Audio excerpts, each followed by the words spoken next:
clinic in town. If any of you have seen the recent mini-series on HBO called Chernobyl about this disaster in 1986, it talks about how the spread of information was actually stopped to prevent mass panic. But this information, this life-saving information, could have been so useful had it been spread properly. But today, we live in an age where unrestricted flow of deadly information is actually causing mass hysteria. And this mass epidemic of social media misinformation only needs one host to latch onto. And that host is anyone with a phone and internet. And this potential host target is actually 800 million in our country alone. Thanks to Jio, all of us have internet on our phones. A person in the village who might not have access to good health care still has WhatsApp on his phone. As Dr. Hans Rosling, a renowned global health professor, has rightly said in his book, this misinformation, when being spread, is a kind of gossip. And from an evolutionary standpoint, gossip was actually an advantage. When we were cavemen, the only way to know which animal was attacking us next was to listen to the villagers next door. And today we live in the day and age of technology, where this information spreads in less than the blink of an eye. But don't just listen to me on this. Today's research actually supports the claim that lies spread much faster than the truth, be it because of an emotional quotient or because just we like drama. But the fact still remains that a lie spreads 6 times faster than the truth. And this is very scary, especially when it comes to health information. As you can see, amongst the top 10 articles shared in 2018, almost 33%, that is 1/3, were completely bogus. They had no basis. But still, they reached 2.1 million people. Imagine 2.1 million people had access to this wrong information. And these are the exact people who will come to you in your clinic and tell you that, doctor, I have stopped taking atorvastatin because someone told me that cholesterol is not bad for me. So why should I take my medication? And obviously, because of this, the credibility of doctors has gone down steadily.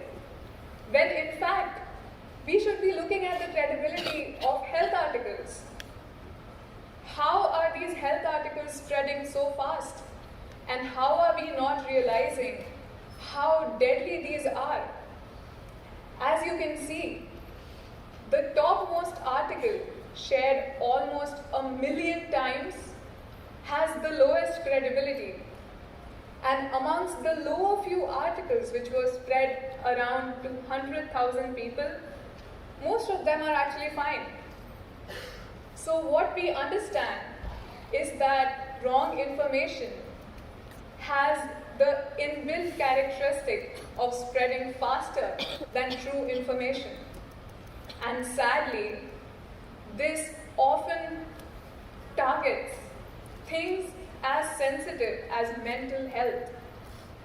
There is an article called "Is Everything You Think You Know About Depression Wrong?", in which a complete quack who doesn't believe that psychiatry is actually medicine thinks that depression is just because of lack of fulfillment in your life.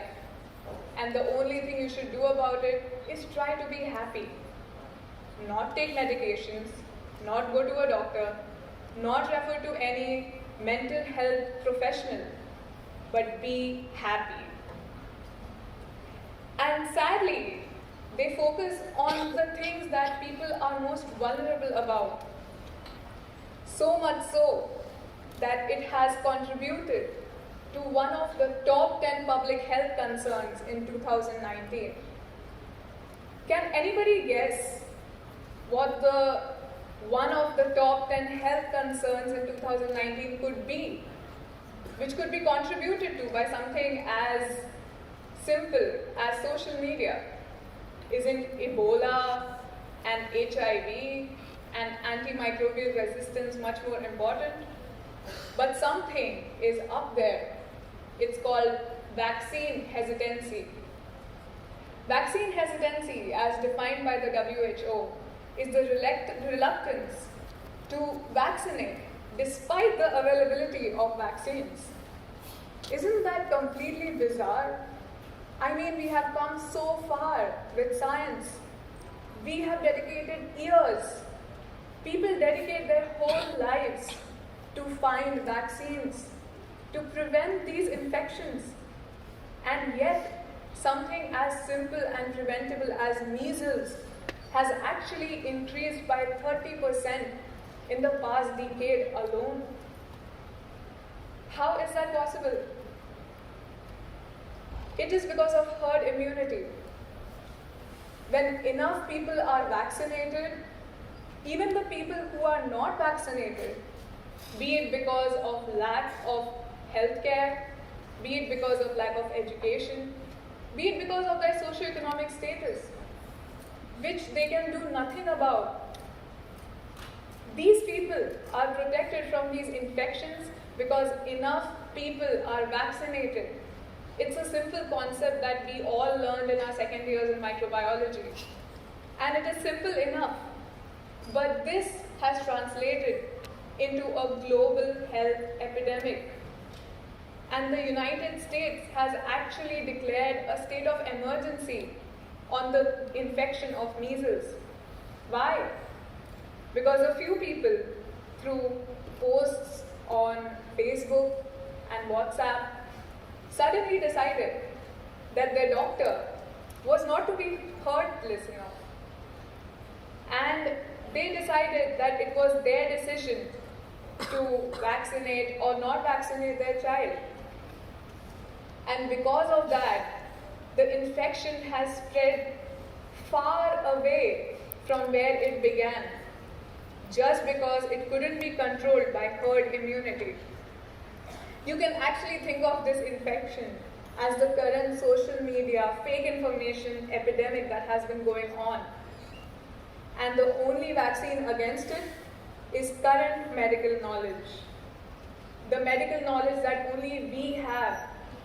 So only we are vaccinated, and it's our responsibility to protect the entire herd from this information, this misinformation that is leading to deaths and morbidities. Removing posts from social media is something that can be done, but that is almost like saying that you're quarantining a few people who are the source of the information. What we need to do is be there where this information is. As Dr. David Hill of the American Academy of Pediatricians has rightly said, we need to be online where the conversation is happening. Exemplarily, they have pediatricians online or pediatricians who are stopping this information from spreading, who are spreading the right information, which everybody needs to hear. The fact is not that there aren't enough good doctors. It's just that there's too much misinformation out there, which is too hard to ignore. From a layman's point of view, he might be visiting his doctor maybe once a month. but he has access to social media every day, and that is what he is exposed to, this misinformation. So, it's a war. It's a war between doctors and this misinformation on social media. And the only way to win this war is become a part of it. We need to be there to tell people when they're hearing wrong information. And trust me, I wouldn't blame you if you just ignore the information that you see in those fake forwards on WhatsApp. And sometimes, in fact, this misinformation is put in such a way that it sounds believable, that doctors question themselves and say, okay, this sounds like a new virus. Maybe I just haven't heard of it. So go online, refer to this world of knowledge that we have, and know how to refer to it. All they need is one link from this research article on PubMed or ResearchGate or from the Mayo Clinic to tell them that what they're hearing is wrong.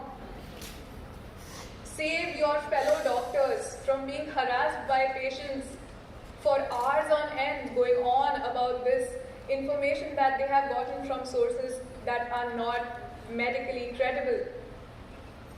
You might actually end up saving lives just by preventing this misinformation from spreading. And it's time that we act. And we have the whole world just on our fingertips. And it's up to us how to use it. Thank you, and keep saving lives.